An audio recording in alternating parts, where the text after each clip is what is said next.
Once again welcome back to my channel. आज हम BCom second year या हमारे यहाँ सेमेस्टर 4 या कहीं जगह भी सेमेस्टर 4-5 भी होगा, कॉर्पोरेट अकाउंटिंग का एक बहुत ही important chapter amalgamation of companies चालू करेंगे। तो हमने लिख दिया अमालगमेशन ऑफ कंपनीज, ठीक है, अकाउंटिंग स्टैंडर्ड 14 के अनुसार। देखिए इसके पहले 1 अप्रैल 1995 के पहले ये जो चैप्टर हम लोग पढ़ते थे इसको हम लोग 3 भाग में बांटते थे। एक था अमालगमेशन, दूसरा था एब्जॉर्प्शन और तीसरा था रिकॉन्स्ट्रक्शन। ऐसे हम लोग पढ़ते थे 3 हिस्सा में। एक अब 1 अप्रैल 1995 के पहले तक ये चलता था अमालगमेशन, एब्जॉर्प्शन, रिकॉन्स्ट्रक्शन हम से पढ़ते थे, ठीक है। लेकिन जैसे चेंज हुआ अब ये क्या होता है, ये एब्जॉर्प्शन बीच में से हट गया। अब हम लोग पढ़ते हैं अमालगमेशन और रिकॉन्स्ट्रक्शन। अमालगमेशन में 2, रिकॉन्स्ट्रक्शन में 2। तो पहले हम लोग आज अमालगमेशन से चालू करेंगे। रिकॉन्स्ट्रक्शन हम इंटरनल पढ़ाए हुए थे, फिर भी हम लोग आज अमालगमेशन से स्टार्ट करते हैं। रिकॉन्स्ट्रक्शन एक्सटर्नल बचा हुआ था, वो हम जरूर पढ़ाएंगे। तो चलिए आज अमालगमेशन पहले स्टार्ट करते हैं। ये जो वीडियो है ये 2 हिस्सा में बांटना होगा, ताकि काफ़ी बड़ा है। इंट्रोडक्शन में बहुत सारा चीज़ लगेगा समझाने में, इसलिए इस वीडियो का 2 पार्ट होगा इंट्रोडक्शन का, 1 और 2, ठीक है। तो आज हम कुछ पढ़ाएंगे, नेक्स्ट वीडियो जो आएंगे तो कुछ पढ़ाएंगे, उसके बाद उसका क्वेश्चन सब बनाएंगे। देखिए अमालगमेशन क्या होता है, when 2 or more companies carrying out a business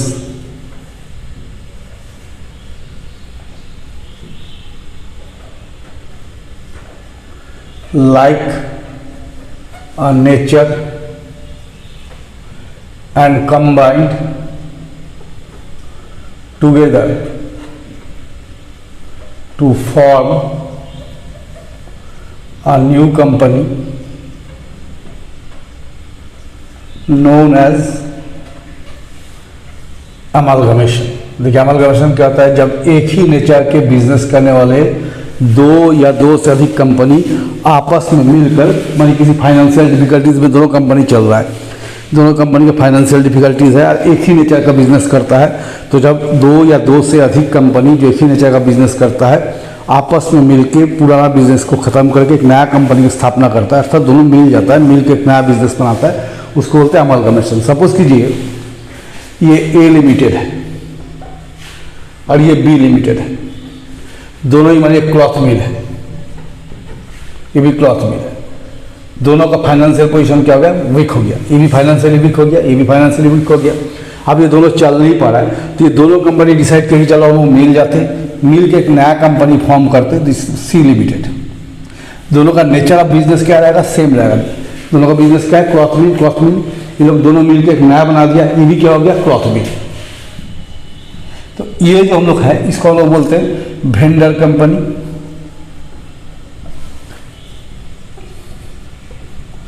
या सेलर, जो भी बोलिए। इसको बोलते हैं न्यू कंपनी और परचेजिंग कंपनी, ठीक है। तो क्या बताएं, ये ए लिमिटेड बी लिमिटेड दोनों क्रॉस मिल है, मानी दोनों को फाइनेंशियल पोजीशन वीक हो गया, तो ये दोनों मिलकर एक नया कंपनी स्थापना कर लिया, दैट इज सी लिमिटेड। दोनों का नेचर ऑफ बिजनेस क्या रहेगा, सेम रहेगा, ठीक है। अब जब अमालगमेशन पढ़ेंगे तो according to companies act 2013 under section 230, इसमें क्या किया, अमालगमेशन को 2 पार्ट में बांट दिया। पहला हो गया amalgamation in nature of merger, merger का नेचर से। और सेकंड हो गया amalgamation in nature of purchase. पहले क्या था, ये सब नेचर ऑफ परचेज में ही बनता था, मार्जिन बोल के कुछ नहीं था, ठीक है। हम लोग अभी क्या किया, अमालगमेशन को according standard 14 companies act 2013 section 230 के हिसाब से अमालगमेशन को हम लोग 2 पार्ट में बांट देंगे। Amalgamation in nature of merger, amalgamation nature of purchase. अब दोनों को जब हम बनाएंगे तो कैसे पता चलेगा कि कौन मार्जर में है और कौन आपका परचेज में है, ऐसा तो लिखा नहीं जाएगा। तो amalgamation in nature of merger के लिए, जैसे amalgamation in nature of merger पढ़ने के लिए, आपको समझने के लिए क्या करना होगा, कुछ पॉइंट्स है इसको ध्यान रखना होगा। सबसे पहले all the assets and liabilities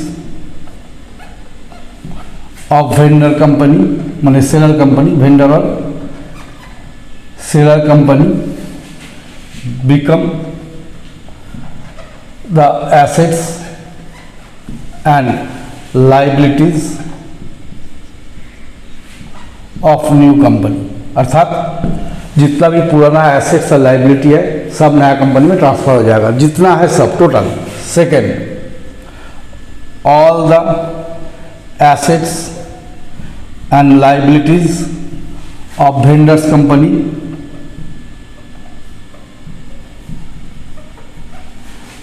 must be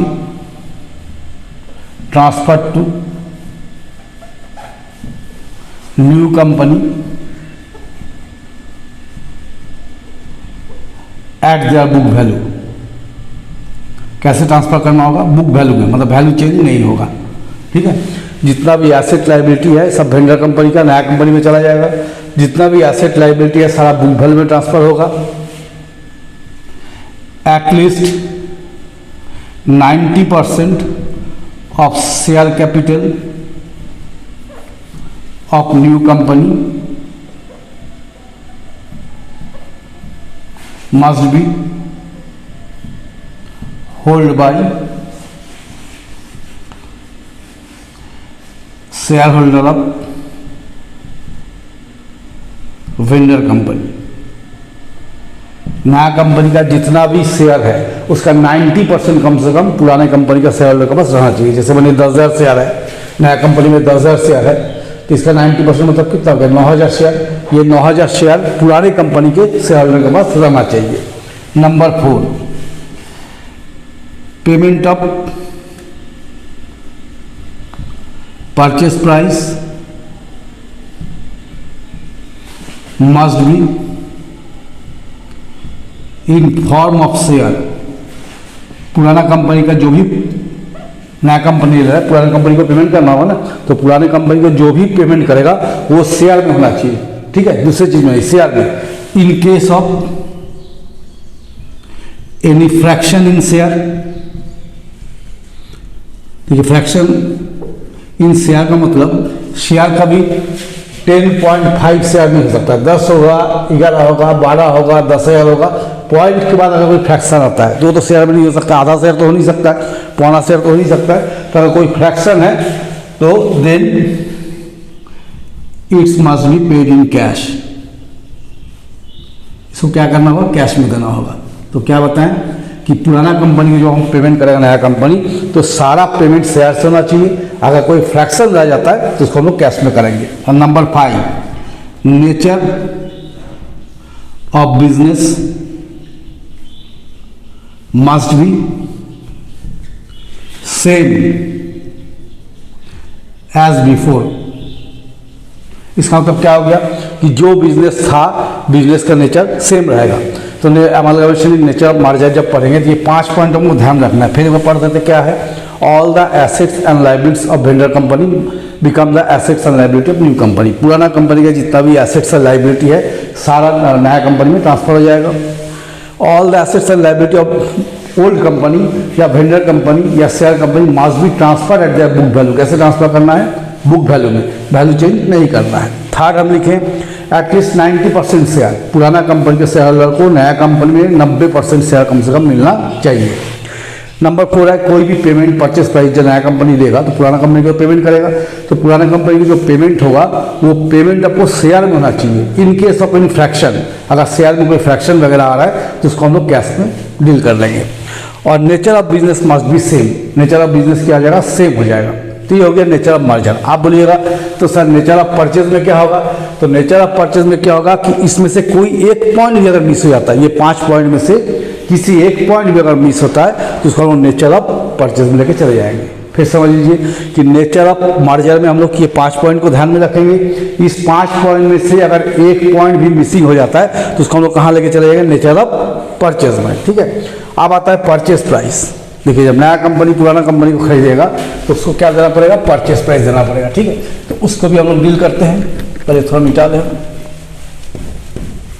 मिटता ही नहीं।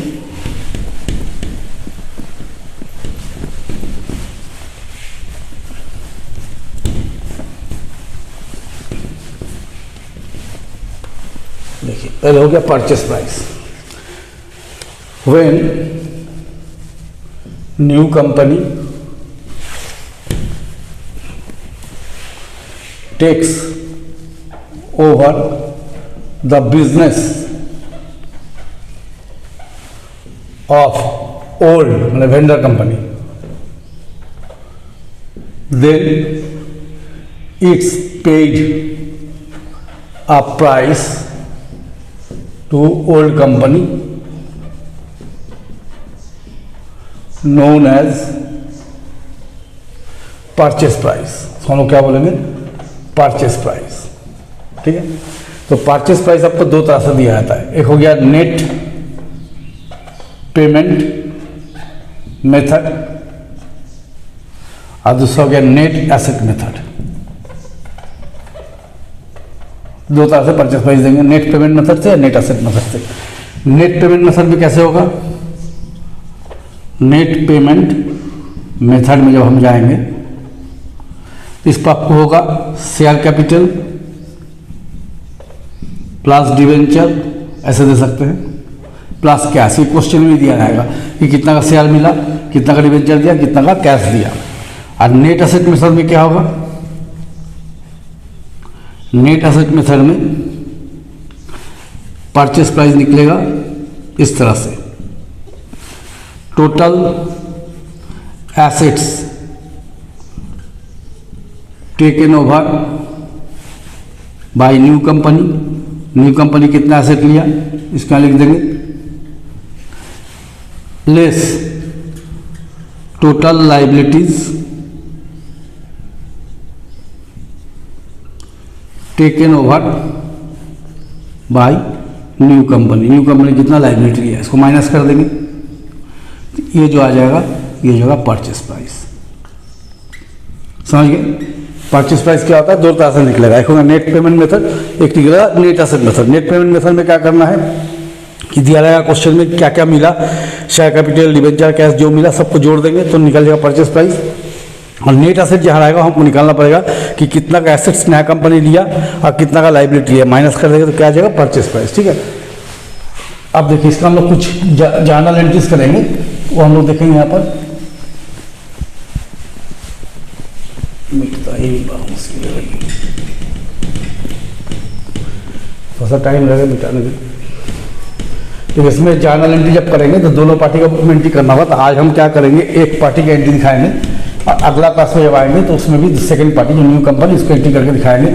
तो पहले आज हम लोग in the books of old company में एंट्री करेंगे, ठीक है, या वेंडर कंपनी में, ट्रांसफर कंपनी में, जो भी बोलिए उसको एंट्री करेंगे।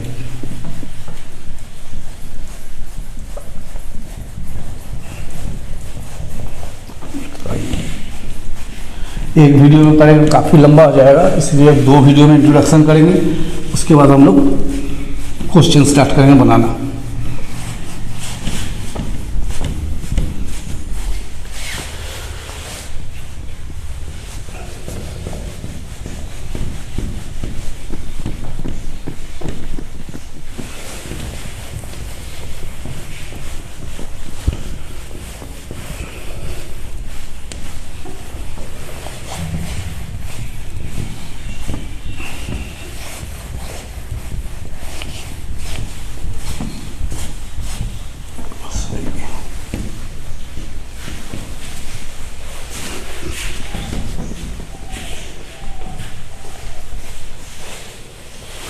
देखिए जर्नल एंट्रीज,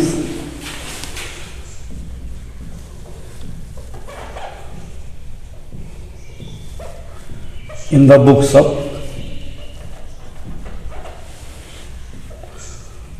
ओल्ड या वेंडर कंपनीज। ठीक है, ये जर्नल एंट्री करेंगे, पहले आज इसका दिखाएंगे, नेक्स्ट क्लास में जब हम आएंगे तो नया कंपनी का भी एंट्री बताएंगे। अभी इसी को करते हैं, इसी में बहुत लंबा हो जाएगा वीडियो। देखिए when all assets transfer to realisation account. जैसे हम लोग 12 में पढ़े नहीं थे, 12 में डिसोल्यूशन या बीकॉम फर्स्ट ईयर में डिसोल्यूशन पढ़े थे, रियलाइजेशन इसमें था, इसमें भी रियलाइजेशन का ही है। तो क्या लिखेंगे, realization account debit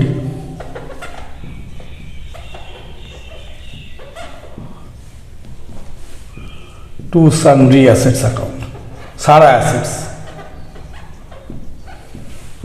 being sundry assets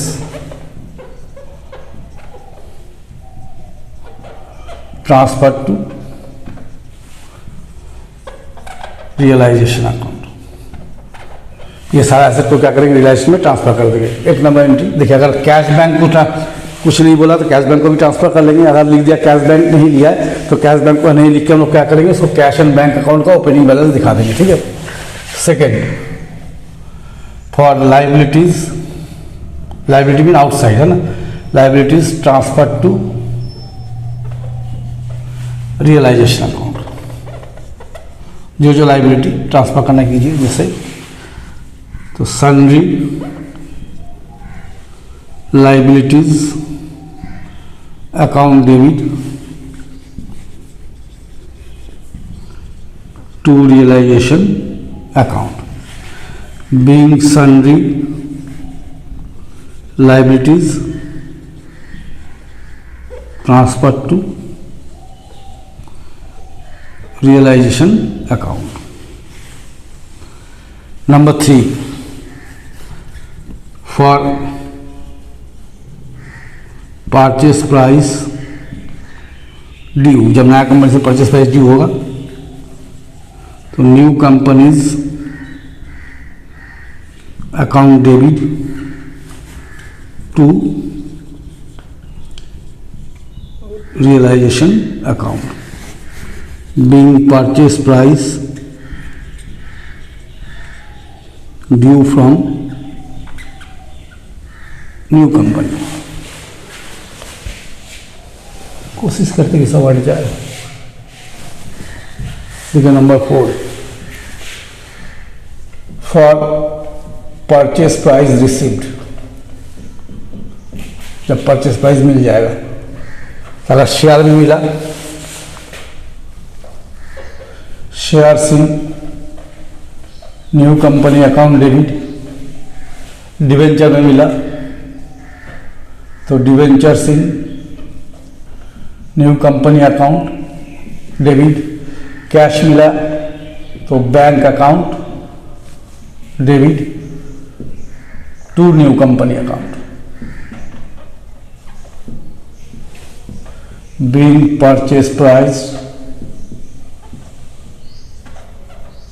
received from new company।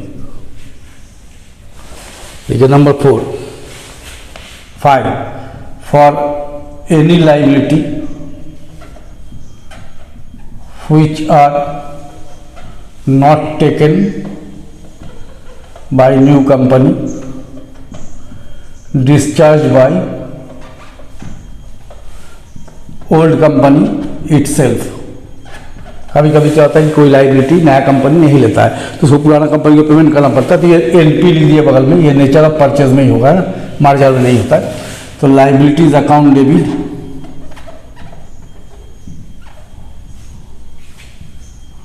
To bank account being liabilities discharge. Number 6, for payment of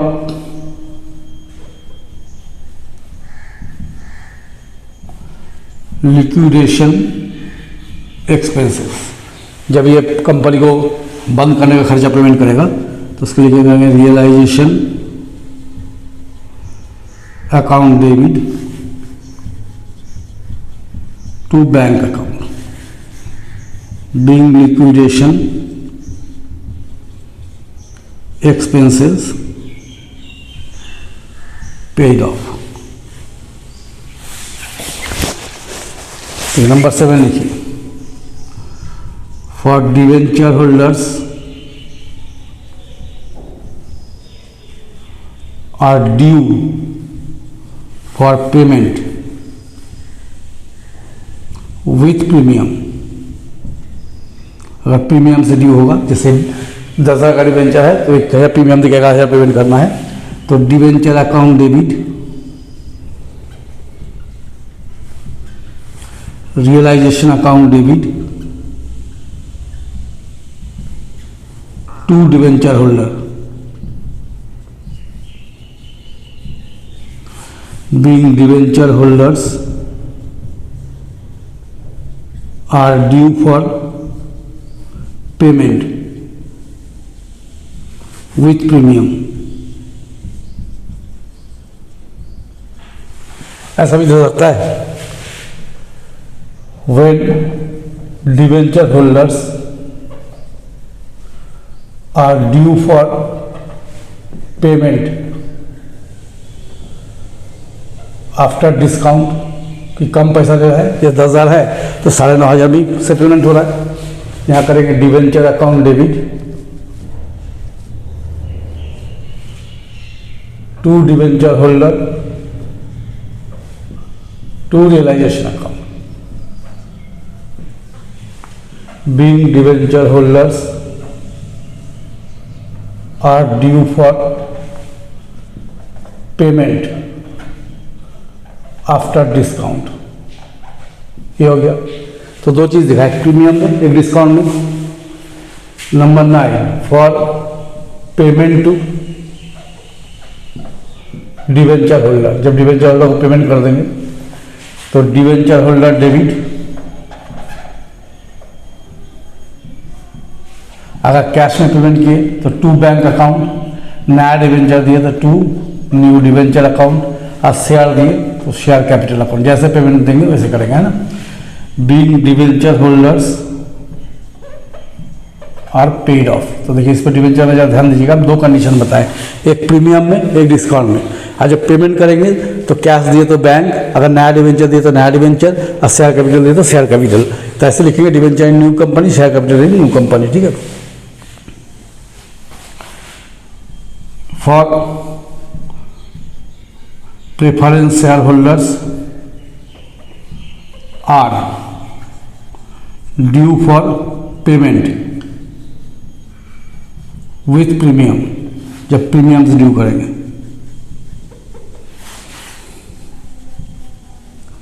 preference share capital account debit, realisation account debit to preferential holders account, being preference shareholders are due for repayment with premium,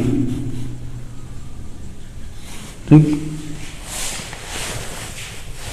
for payment made to preference share holders, जब preference holders को payment कर देंगे तो preference share holders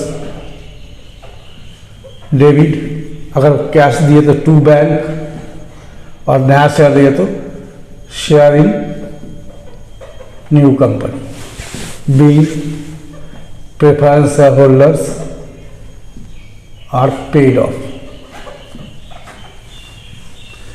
इसका तो हम क्या करेंगे, एक रियलाइजेशन अकाउंट खोलेंगे जैसे उसमें खोलते थे। For profit on realization account, तो realization account debit to equity share holders account, being profit on realization transferred to equity share holders account। Similarly loss हो सकता है, for loss on realization account, इसमें करेंगे equity share holders debit to realisation account. तो being loss on realisation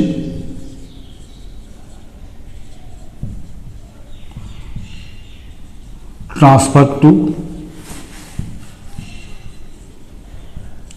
equity share holders account. ये हो गया, थोड़ा मिटा लेते हैं।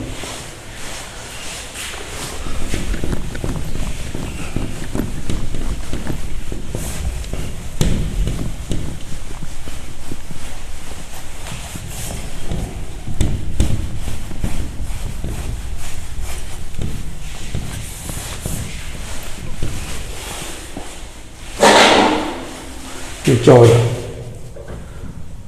for equity share capital and funds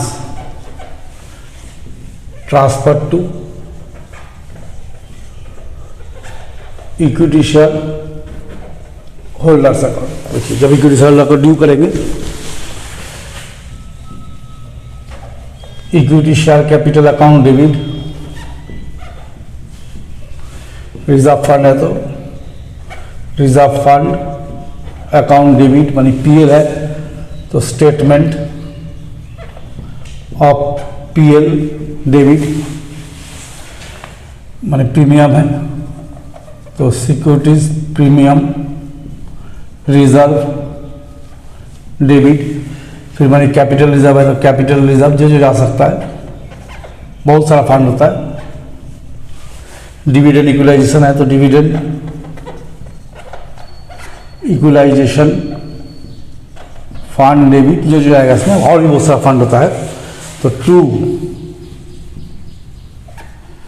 equity share holders account being above funds and share capital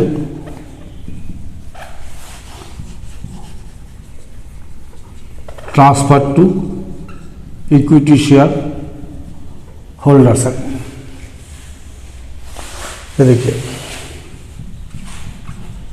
for loss and miscellaneous expenditure transfer to equity share holders account. यहां करेंगे equity share holder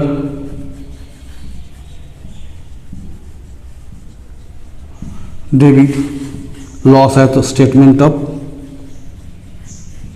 PL, preliminary expense है तो preliminary expenses जो मिलेगा।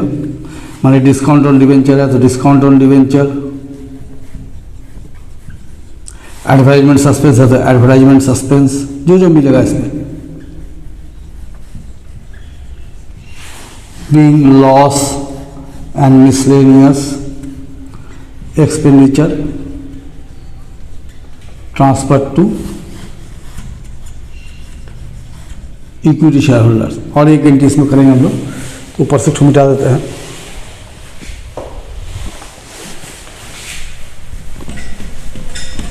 यहाँ से मिटा के लिख लेते हैं, तो स्क्रीन शॉट ले लेके लिख लीजिएगा।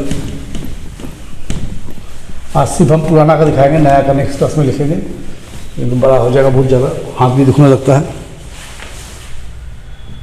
For final settlement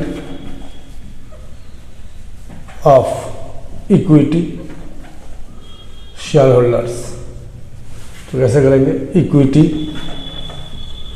share holders debit to shares in new company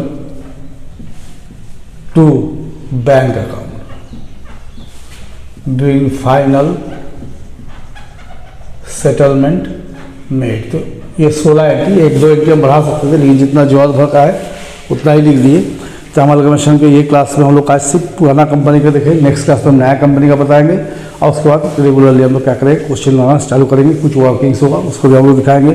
आप लोग ध्यान से देखिए, बन रही मेरे साथ, चैनल को शेयर सब्सक्राइब कीजिए।